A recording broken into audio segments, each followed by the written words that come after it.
తులం బంగారం ఇచ్చిండా రేవంత్? ఇక మా రేట్లు పెరిగిపోయినాక ఇంకేం ఇస్తాడు? ఇయ్యడు.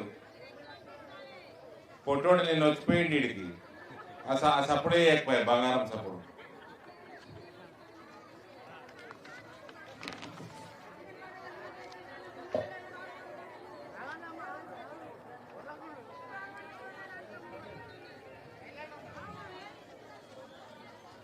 భారతీయ జనతా పార్టీ జిల్లా అధ్యక్షులు దినేష్ కులాచారి గారికి, ఈ డివిజన్ భారతీయ జనతా పార్టీ అభ్యర్థి రమేష్ గారికి, మండలాధ్యక్షులు ఆనంద్ గారికి,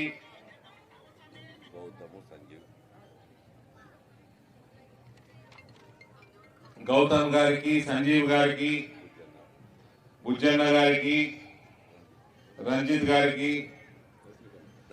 రజనీకాంత్ గారికి, ఈ కార్యక్రమంలో చాలా మంది నాకు తెలిసిన సోదరులు ఉన్నారు. ఈ కార్యక్రమానికి విచ్చేసిన సోదరిమణులందరికీ కూడా, మహిళా సోదరిమణులందరికీ కూడా నేను మనస్ఫూర్తిగా నమస్కారాలు తెలియజేస్తా ఉన్నా. నిన్న ఇందూరు గడ్డ మీద తొండమూతోడు వచ్చిండు. ఆయన సంగతికి వస్తా. ఫస్ట్ అయితే ఏమేం వాగ్దానాలు చేసిండ్రు కాంగ్రెస్ వాళ్ళు. ఈడ కాంగ్రెస్ నుంచి హనుమాన్లన్న 2 సార్లు సర్పంచ్ ఉండేనేమో, 3 సార్లు సర్పంచ్, ఒకసారి ఎంపీటీసీ ఉండే హనుమాన్లన్న కాంగ్రెస్ సీనియర్ నాయకుడు కాబట్టి కాంగ్రెస్ పార్టీ చేసిన వాగ్దానాలు గుర్తుకొస్తున్నాయి నాకు. ఎమ్మెల్యే కూడా రూరల్ ఎమ్మెల్యేనా, కాంగ్రెస్ ఎమ్మెల్యే? మీరు వేస్తేనే ఒకటే అయింది. వీళ్ళు ఎమ్మెల్యేలు మీరే వేసిండు. ఎందుకు వేసిండు యాడ్ చేస్తారు. మీకు మీరు మర్చిపోయి ఉంటారు, నేను మర్చిపోను, యాడ్ చేస్తా. 4,000 రూపాయల పెన్షన్ వచ్చి ప్రతి నెల 2 చీరలు కొనుక్కుంటున్నాడు. మీరు నిజమేనా? నాకు కొనియారా? కుర్తా కొనియారా? నాకు 4,000 ఇస్తుంది కదా మీకు నెలకి. 2,500 వస్తుందా? ఏం లేదా? పోనీ చీరలు గొప్ప 4,000 రూపాయలు కానీ 2 లక్షల రూపాయలు తులం బంగారం తులం ఇచ్చినాడు కదా మీకు. అవో మీరు కమలీమలు పెట్టిండ్రు, రేవంత్ రెడ్డి బంగారం ఇస్తే పెట్టింది అనుకుంటున్నాను నేను. అది తెలియదు, మరి చెప్పాలి కదా మీరు నాకు. అందరూ కమ్మలు పెద్ద పెద్దగా ఉన్నాయి, దుద్దులు పెద్ద పెద్దగా ఉన్నాయి అంటే రేవంత్ రెడ్డి ఇచ్చిండేమో అనుకున్నా. లేవా? మీయేనా అవి? మరి యాదున్నది కదా, ఇస్తా అన్నాడు. యాదుందా? ఈడ రైతన్నలు ఉంటారు కదా, రైతు రుణమాఫీ అయిందా? 2 లక్షల రూపాయల రుణమాఫీ అయిందా? కాలే. Rythu Bharosa time to time వస్తుందా? వస్తలేదు. మీకు ఇల్లు కట్టించి ఇందిరమ్మ ఇల్లు, ఇవన్నీ ఇందిరమ్మ ఇల్లు కావా? ఇప్పుడు ఇక ప్లాట్ ఉంటే జాగ్ ఉంటే ఇల్లు కట్టుకుంటే 5 లక్షల రూపాయలు ఇస్తాను కదా, ఇచ్చిండు అవును కదా? 5 లక్షలు ఏం లేదు, లెక్కలేసుకోండి. 5 లక్షలు ఇంటికి, 2 లక్షలు తులం బంగారం, అవునా? నెలకి 4,000 రూపాయలు, 2,500 ఆ స్కీమ్ పేరు ఏదో ఉండే. అంత మహిళలు అయిపోయింది. దాని తర్వాత యువకుల దగ్గరకు వస్తా. 2,500 వాళ్ళకి ఇస్తాను. గృహలక్ష్మి మహాలక్ష్మి పేరు ఏదో ఉండేదానికి, ఆ స్కీమ్ కి గృహలక్ష్మికి ఇస్తాను. అవి ఇస్తుండా? పోనీ పిల్లగాళ్ళకి ఉద్యోగాలు లేని వాళ్ళకి 4,000 రూపాయలు నిరుద్యోగ భృతి ఇస్తాను. ఇచ్చిండా? ఇయ్యలే. ఇంకొన్నాయి యాడ్ చేస్తా జరా. పిల్లగాళ్ళు చదువుతుంటే ఫీ రీఎంబర్స్మెంట్ స్కాలర్షిప్లు ఇస్తా అంటుండే. ఇచ్చిండా రీఎంబర్స్మెంట్? బకాయిలు కట్టేస్తా అన్నాడు. కాలేజీలన్నీ బంద్ పెడుతున్నారు, సీట్లు ఇస్తలేదు. ఇప్పుడు ఫీజులు కట్టకుంటే రీఎంబర్స్మెంట్ లేవు. ఇక చదివే చెప్పకపోతే ఉద్యోగం ఆడదని అడిగాడు. బేసికర్ అయిపోయి ఆడు గదముక్కడు ఉన్నప్పుడు ఆడు ఉద్యోగాలు ఇవ్వాలి చదువుకున్న వాళ్ళకి. ఈడు చదివే చెప్తలేడు. ఈ చదివే చెప్పకపోతే ఉద్యోగమే అవసరం లేదు, బేసికర్ అయిపోయి. డిఎస్సి పెడతా అన్నాడు, మెగా డిఎస్సి 6 నెలల టీచర్ల ఉద్యోగాలన్నీ కూడా భర్తీ చేస్తా అన్నాడు. ఏమై చేసిండా?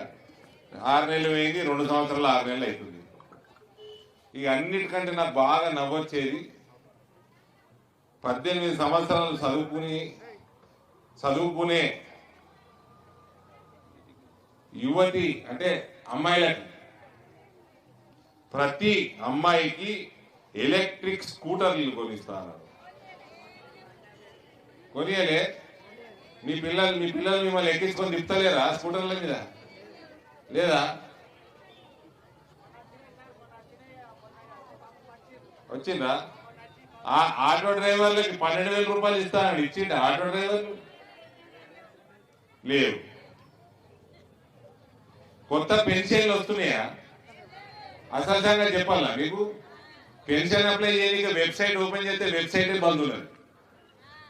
పొట్టోడు పనితనం అట్టున్నది, వెబ్సైటే బంద్ ఉన్నది. ఇక ఇన్ని రకాలు ఇంకా మస్తున్నాయి. ఎన్ఆర్ఐ సోదరులను మోసం చేసిండు, ఇంకా చాలా మోసాలు చేసిండు. బీసీలకు ఇది చేసినా, బీసీలకు అది చేసినా అని నిన్న పొంగనాలు కొట్టుకుంటుండు. తురుకోళ్ళకు తప్ప ఓడికి ఏం చేయరు, తురుకోళ్ళకు తప్ప ఓళ్ళకి ఏం చేయరు. వాళ్ళకట మన రిజర్వేషన్లు ఇక్కుకొని వాళ్ళకి రిజర్వేషన్లు ఇస్తారట. అంటే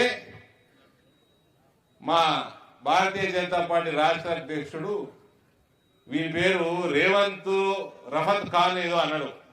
అంటే అనుకోండి, నన్ను గౌడ్లకి నేను మస్తు చేసిన, నన్ను రేవంత్ గౌడ్ అనుండ్రి.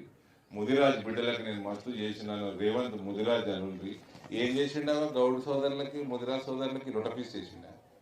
ఓడి పెట్టిండి పేరుకి, ఓడి పెట్టిండు పేరు. వ్యక్తిత్వం అమ్ముకున్న ముఖ్యమంత్రినా? ఎట్లా అమ్ముకున్నాడో చెప్తా, అది కూడా చెప్తాను.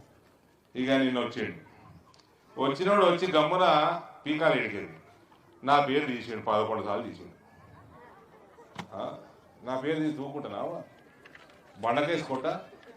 మీరంటే మీ మనసు పెద్దది, మీకు 4,000 ఎగ్గొట్టినా, తులం బంగారం ఎగ్గొట్టినా, మీకు 2,500 ఎగ్గొట్టినా, మీ పిల్లగాళ్ళకి 4,000 ఎగ్గొట్టినా, మీకు ఇల్లు ఎగ్గొట్టినా, మీకు ఆరోగ్య బీమా నరేంద్ర మోడీ 5 లక్షలు ప్రతి సంవత్సరం ఆయుష్మాన్ భారత్ ఆరోగ్య బీమా దేశమంతా పెడితే తెలంగాణలో వీళ్ళు ఎగ్గొడుతున్నారు. అదే కొట్టినా మీరు చాలా గొప్పోళ్ళు. నేను అంత గొప్పని కాదు. నా పేరు తీసుకున్నాను నిన్న. పొట్టుబడి ఇక్కడికి వచ్చి నా పేరు తీసుకొని, ఏం చేసిండు మీ ఎంపీ? నిజామాబాద్ని స్మార్ట్ సిటీ చేయలేదు అన్నాడు. అదే చిన్నప్పుడు చదువుకోమని మన తల్లిదండ్రులు పంపుతారు స్కూల్కి, ఇట్లా బడికి పంపుతారు. అప్పుడు చదువుకుంటే చదువు వస్తుంది, అప్పుడు సంకలనం ఆపితే రాదు చదువు. అవులే, కేంద్ర ప్రభుత్వం తెలంగాణ రాష్ట్రానికి 4 అన్నా 5 అన్నా ఎగ్జాంపుల్ చెప్తున్నా స్మార్ట్ సిటీలు ఇస్తాము, ఏమి ఇవ్వాలన్నది మిమ్మల్ని అడుగుతుందిరా. హౌలే, తెలంగాణలో ఏది స్మార్ట్ సిటీ కావాలన్నది దాన్ని నామినేట్ చేయాల్సిన బాధ్యత, ప్రపోజల్ పంపించాల్సింది నీ ప్రభుత్వం. చదువుకోరా నాయన. ఆ పక్కకి మహేష్ కుమార్ గౌడ్ ఏమని చెప్పాగానే టపటప ఉర్రకు నోరు ఉన్నదని గింత తుంటాడు, గింత స్పీచ్ ఇస్తాడు. చదువు లేదు, సంధ్య లేదు. వచ్చి స్మార్ట్ సిటీ ఎట్లా వస్తుందో తెలియదు, బస్ ఎంపీ మీద ఏదో అనిపోవాలి. మేమంతా చదువుకున్నాము, మా తల్లిదండ్రులు స్కూల్కి పంపితే స్కూల్లో పోయి చదువుకున్నాము. కల్వకుంట్లో సంకలు నాకలే నీ లెక్క పైసల కోసం. ఇంకోటి, మోర్లు సాఫ్ చేయడానికి మోడీ రావాలా అని నన్ను అడిగాడు. మోడీ రాడు, మోడీ పైసలు పంపుతాడు. పట్టణాన్ని శుభ్రంగా పెట్టుకోండి అని పైసలు పంపుతాడు. ఆ పైసలు సద్వినియోగం చేసుకోవాలి. బకాసురుడు మింగినట్టు మింగితే మోర్లు సాఫ్ కావు.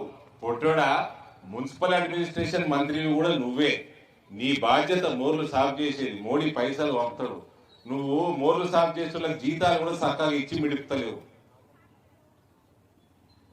ఏమనంటే తొండలు దొరకొడతా అంటాడు. తొండమూతోడు, మూతి చూడు తొండమూతి లెక్కనే ఉంటుంది. తొండలు దొరకొడతా అంటాడు. తొండలు దొరకొట్టి ముఖ్యమంత్రి అయినా నువ్వు? మోర్లు సాఫ్ చేసుడు అవుతున్నాయా అమ్మ? మోర్లు సాఫ్ అవుతున్నాయా? రోడ్లు ఎట్లా పాడైంది? రేపు వర్షాలు పడితే మోర్లు నిండిపోయి దోమలు వస్తే డెంగ్యూ జ్వరాలు ఎవరికి వస్తాయి? చికెన్ గున్యాలు ఎవరికి వస్తాయి, వైరల్ జ్వరాలు ఎవరికి వస్తాయి, హాస్పిటల్ బీమా అనేది ఆరోగ్య బీమా ఉన్నదా? కేంద్ర ప్రభుత్వం ఆయుష్మాన్ భారత్ 5 లక్షల రూపాయలు ఇస్తుంది, ప్రతి సంవత్సరం ఇస్తుంది. అది మీకు అందుతుందా?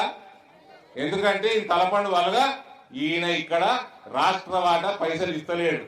దానికి జవాబు చెప్పరా అంటే ఇక్కడికి వచ్చి మీ ఎంపీ గారు ధర్మపురి అరవింద్ గారు గారు అని నన్ను గారు అని, ముఖ్యమంత్రి కాకంటే ముందేమో గుండు అంటుండే, ఇప్పుడు ముఖ్యమంత్రి అయిన కదా నేను తిడతాను భయం.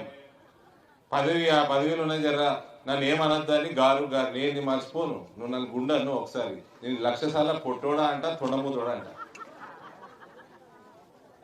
ఇవన్నిటికీ జవాబులు చెప్పరా నాయన అని నేను మొన్నటి నుంచి వస్తున్నాం ఇందూరు గడ్డ మీద అని. రేపు ఎలక్షన్ రిజల్ట్ 11 తారీఖు నాడు ఓట్లు వేసి అక్క చెల్లెళ్ళందరూ ఈ అన్నదమ్ములందరూ 13 నాడు రిజల్ట్ వచ్చిన రోజు సొరుతాయి తొండలు నీ లాగులకి. అప్పుడు తెలుస్తుంది వీళ్ళందరి ఏది మర్చిపోరు, నేను మనవని అయిందని. వీళ్ళకి మోసం చేసినోడు గద్దముక్కోడు ఇంటికి పోయిందా? గద్దముక్కోని బిడ్డ జైలుకి పోయిందా? ఆ కొడుకు కూడా పోతే ఏదో రోజు జైలుకి ఈడే వేస్తున్నాడు, పైసలు మిగులుతున్నాడు వాళ్ళ దగ్గర. ఇక